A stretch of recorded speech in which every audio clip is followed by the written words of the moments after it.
Hello friends, मैं Vipin Jain, founder of learn equity with Vipin Jain. आज आपके साथ डिस्कस करूंगा वेदांता के नतीजों को। और वेदांता नतीजे अनुसार इस क्वार्टर के अंदर लॉस में आ चुका है। और इस लॉस को देखकर मैं निश्चित रूप से कह सकता हूं, हमारे काफ़ी सारे फ्रेंड्स को यहां पर टेंशन हो रही होगी वेदांता के रिजल्ट को लेकर, क्योंकि कंपनी देखा जाए तो लॉस में आ गई है। और पिछले फाइनेंशियल ईयर के सेम क्वार्टर के अंदर लगभग 2650 करोड़ रुपए के आसपास का प्रॉफिट था। तो 2650 करोड़ रुपए का प्रॉफिट करने वाली कंपनी लगभग 915 करोड़ रुपए का लॉस दिखा रही है इस क्वार्टर के अंदर। तो चिंता की तो बात है। और दरअसल मुझे कहीं ना कहीं ये लगता है कि ये लॉस होने के बाद भी वेदांता के शेयर में आपको नियर टर्म में शायद गिरावट ना दिखाई दे, क्योंकि लॉस में आने के पीछे दरअसल कुछ ऐसे कारण हैं जो आपको समझने जरूरी हैं। किन कारणों से वेदांता लॉस में आया है और क्या आगे भी वेदांता के लिए यहाँ पर दिक्कतें बनी रहेंगी प्रॉफिट को लेकर। और देखा जाए तो हर कंपनी के फाइनेंशियल्स बैलेंस शीट अगर हम पढ़ें तो कुछ ना कुछ हमें नया ही दिखाई देता है, कुछ ना कुछ नया ही सीखने को मिलता है। और वेदांता जैसी कंपनी ने तो बहुत कुछ सिखाया है अपने इन्वेस्टरों को। और अब इस कंपनी ने जो नतीजे दिए हैं उसके भी अगर आप पढ़ेंगे ध्यान से तो उसमें भी आपको बहुत कुछ सीखने को मिलेगा, जो कि आपको आने वाले समय में फ्यूचर में बड़ा काम आने वाला है। तो चलिए वेदांता के नतीजों का विश्लेषण करते हैं और वीडियो को स्टार्ट करते हैं।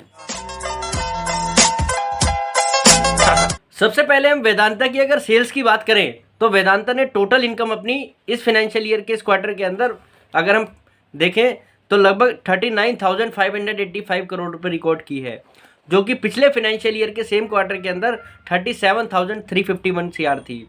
कहने का मतलब कंपनी ने अपनी टोटल इनकम को लगभग 5% ग्रो किया है ईयर ऑन ईयर बेसिस पर। अगर हम इस फाइनेंशियल ईयर के Q1 क्वार्टर से कंपेयर करके देखें तो Q&Q बेसिस पर कंपनी ने अपनी सेल्स को लगभग 15% ग्रो किया है। 34,279 करोड़ से कंपनी ने सेल्स बढ़ाकर 39,585 करोड़ रुपए रिकॉर्ड की है। कंपनी ने Q&Q बेसिस पर और YOY बेसिस पर दोनों में ही अपनी सेल्स में ग्रोथ दिखाई है। तो कंपनी की सेल्स यहाँ पर ग्रो होती हुई दिखाई दी है। नहीं, अगर हम प्रॉफिट बिफोर टैक्स की बात करें, पीबीटी की बात करते हैं, तो वेदांता ने इस क्वार्टर के अंदर लगभग 8,177 करोड़ रुपए का प्रॉफिट दिखाया है, जो कि पिछले फाइनेंशियल ईयर के सेम क्वार्टर के अंदर 4,364 करोड़ रुपीस था।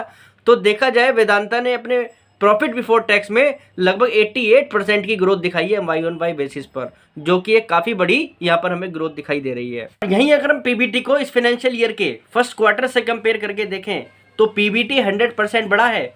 4086 पीबीटी था इस फाइनेंशियल ईयर के फर्स्ट क्वार्टर के अंदर, जो कि 8,177 करोड़ रुपए रिकॉर्ड हुआ है। तो 100% की ग्रोथ दिखाई दे रही है पीबीटी में क्वार्टर ऑन क्वार्टर बेसिस पर, और YOY बेसिस पर लगभग 88% की। तो ये बता रहा है कि वेदांता ने सेल्स में भी अच्छी ग्रोथ दिखाई है और यहाँ पर पीबीटी में भी जबरदस्त ग्रोथ दिखाई है। बात यहाँ पर ये आ रही है कि जब सेल्स में ग्रोथ है और पीबीटी में इतनी जबरदस्त ग्रोथ है, तो पैट में प्रॉफिट आफ्टर टैक्स में ऐसा क्या हो गया कि कंपनी लॉस में आ गई।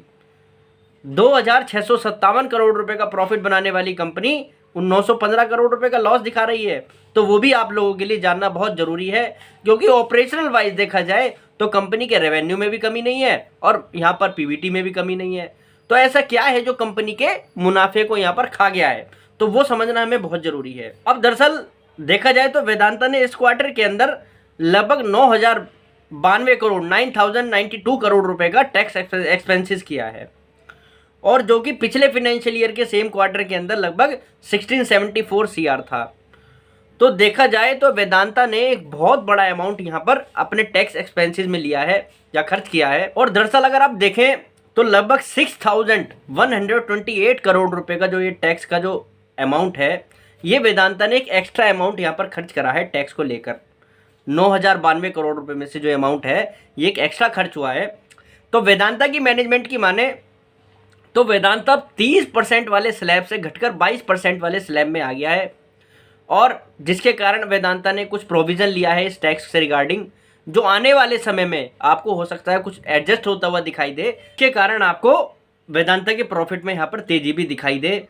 तो यहाँ पर जो है देखा जाए तो वन टाइम एक टैक्स एडजस्टमेंट है वेदांता के द्वारा। और दरअसल अगर हम इस वन टाइम एक्सपेंसेस में जो इतना बड़ा जो टैक्स एक्सपेंसेस लिया है इसको हटाकर देखें तो लगभग 2358 करोड़ रुपए वेदांता ने टैक्स में खर्च किए हैं, जो कि पिछले फाइनेंशियल ईयर के सेम क्वार्टर के अंदर लगभग 2200 करोड़ रुपए के आसपास था। तो इसका मतलब ये है कि वेदांता का जो टैक्स है वो भी यहाँ पर नॉर्मलाइज दिखाई दे रहा है। बस इसको हम अगर हम वन टाइम टैक्स एक्सपेंसेस को हटाकर देखें तो कहने का मतलब यहाँ पर सेल्स में ग्रोथ है, पीबीटी में यहाँ पर जो है उसके अंदर अच्छी खासी ग्रोथ है, पर ये वन टाइम टैक्स एक्सपेंसेस आने के बाद जो यहाँ पर हमें लॉस दिखाई दे रहा है ये इस क्वार्टर के लिए है। आने वाले समय में इसका कंपनी को यहाँ से फ़ायदा ही मिलने के चांस दिखाई देते हैं। तो ये बात आपको बिल्कुल क्लियर कट समझनी चाहिए ताकि आपका यहाँ पर डर खत्म हो। पर ऐसा नहीं है कि रिजल्ट बहुत अच्छे हैं, अगर हम अंदरूनी जाकर देख रहे हैं तो क्या सब कुछ ही अच्छा है।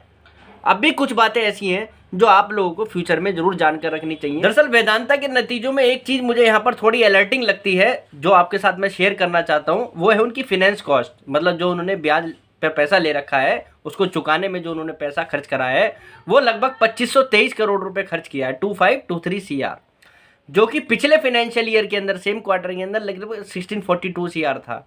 तो यहाँ पर फाइनेंस कॉस्ट काफ़ी बड़ी है Y-on-Y बेसिस पर। और अगर हम Q-on-Q बेसिस पर देखें तो इस फाइनेंशियल ईयर के फर्स्ट क्वार्टर के अंदर लगभग 2110 का यहाँ पर खर्चा किया था। तो वहाँ से भी देखा जाए तो फाइनेंस कॉस्ट यहाँ पर लगभग अच्छी खासी बड़ी है, 20% के आसपास की फाइनेंस कॉस्ट ये भी बड़ी है। और अगर हम नियर टर्म में भी देखें जिस हिसाब से वेदांता को अच्छा खासा यहाँ पर पेमेंट करनी है अपने जो इन्होंने ब्याज पर पैसा लिया हुआ है, तो हो सकता है आने वाले क्वार्टर में यहाँ पर फाइनेंस कॉस्ट हमें बढ़ती हुई दिखाई दे। और एक चीज़ यहाँ पर अलर्टिंग ये भी है कि वेदांता के डेट का बढ़ना जो कि इस समय घटना चाहिए, वो डेट यहाँ पर बढ़ रहा है। 73,000 के आसपास का डेट कंपनी इस समय बता रही है, जो कि 63,000 करोड़ रुपए डेट था इस फाइनेंशियल ईयर के फर्स्ट क्वार्टर के अंदर। तो इसका मतलब ये है कि कंपनी का डेट भी लगातार बढ़ रहा है। और दरअसल देखा जाए तो इस साल के अंदर कंपनी को अच्छा खासा डेट पे भी करना है, उसके लिए कंपनी को यहाँ पर पैसे की भी ज़रूरत है। फिर कंपनी ने यहाँ पर जो अपने इस ग्रुप की या वेदांता की जो रीस्ट्रक्चरिंग की है, जिसके तहत कंपनी इसको 6 कंपनियों में कन्वर्ट कर देगी, स्प्लिट कर देगी, तो उसमें भी कंपनी को आने वाले समय में एक अच्छा खासा यहाँ पर खर्चा झेलना है उस प्रोसीजर को फॉलो करने के लिए। एक बात आपको और ध्यान रखनी चाहिए जो कि अलर्टिंग है, वो भी कि वेदांता अब नए डेट की ओर जा रहा है। वेदांता को अब नए डेट की ज़रूरत है, अपने इस डेट की रीस्ट्रक्चरिंग कर भी रहा है रेगुलर, या आप कह सकते हैं अपने पिछले डेट को पे करने के लिए कुछ नए डेट की ज़रूरत है ऑपरेशंस करने के लिए। तो कंपनी को यहाँ पर डेट की अभी भी ज़रूरत है। और सुनने में ये आ रहा है कि वेदांता लगभग 10,000 करोड़ रुपए का नया डेट जुटाने जा रहा है। तो ये लगातार इसके लिए एक प्रॉब्लम बनी हुई है कि नए डेट से पुराना डेट पे कर रहे हैं और कंपनी जो है लगातार अपने डेट टू इक्विटी बढ़ाई जा रही है। फिर नए नए फॉर्मूले कंपनी बार बार अप्लाई करती है, तो जिसके कारण कुछ ना कुछ खबरों में ये बात बनी रहती है। और काफ़ी प्रोसीजर ऐसे हैं वेदांता के मैनेजमेंट के जो पिछले भी कुछ समय में देखे जाए तो यहाँ पर वो काम नहीं करे हैं कंपनी को डेट को लेकर। फिर मैनेजमेंट को लेकर एक चीज़ और अलर्टिंग यहाँ पर मुझे दिखाई देती है, वो भी आप लोगों को पता रहना चाहिए। और मैंने अपनी हर वीडियो में वेदांता की मैं ये चीज़ आपको बताई है कि ये जो मैनेजमेंट बार बार अपने शेयर्स को प्लेज करता है, ये मैनेजमेंट के अंदर बड़ी गलत चीज़ है कि अपने शेयर्स को बार बार प्लेज कर देना। इसके अंदर भी बार बार एक अलर्ट आता है मैनेजमेंट की नीयत को लेकर। तो ये भी आप लोगों को इस कंपनी के शेयर के बारे में ज़रूर ध्यान रखना चाहिए। फिर अगर हम हाफ ईयरली बेसिस पर भी अगर बात करें तो जो कंपनी का रेवेन्यू है वो 76,707 करोड़ रुपए का था पिछले फाइनेंशियल ईयर के अंदर हाफ ईयरली बेसिस पर, जो कि इस समय 73,864 करोड़ रुपए है। तो हाफ ईयरली बेसिस पर वेदांता का रेवेन्यू घटा है। क्वार्टर ऑन क्वार्टर बेसिस पर, Y-on-Y बेसिस पर तो रेवेन्यू बढ़ता हुआ दिखाई दे रहा है क्योंकि ये क्वार्टर अच्छा गया है वेदांता के लिए रेवेन्यू वाइज। पर हाफ ईयरली बेसिस पर वेदांता का रेवेन्यू घटा है और प्रॉफिट भी, नेट प्रॉफिट भी घटा है। चाहे वो किसी भी कारण से घटा है, पर 8,280 करोड़ रुपए वाला नेट प्रॉफिट 2,393 करोड़ बैठ रहा है हाफ ईयरली बेसिस पर। तो प्रॉफिट में काफ़ी बड़ी गिरावट है और वो किसी भी रीज़न से है, पर फाइनली देखा जाए तो प्रॉफिट यहाँ पर गिरा है।